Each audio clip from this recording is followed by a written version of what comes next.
চল রে মন তুই বাবুল বাড়ি যাই, ওরে চল রে মন তুই বাউল বাড়ি যাই, বাউল বাড়ি ঘুমাইয়া আছেন আমার প্রাণের বাড়ি ভাই, চল রে মন তুই, ওরে চল রে মন তুই বাউল বাড়ি যাই। আমরা বাড়ি স্মৃতিকে মূল্যায়ন করতে পারি নাই।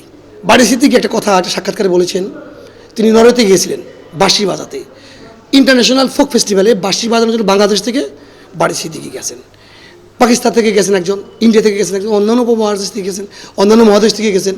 তো বাড়ি স্মৃতিকে 15 মিনিট বাঁশি বাজানোর পর এক ভদ্রলোক এসে তাকে একটা খাম দিয়ে সাইন করে নিয়ে গেলেন।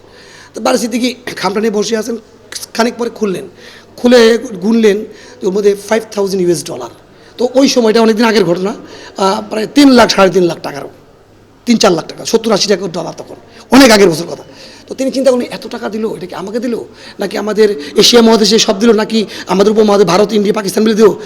এই ভাই একটু আসেন, এটা কী বিষয়, এটা কি আমার একা নাকি আমাদের এই উপমহাদেশের? না না, this is only for you.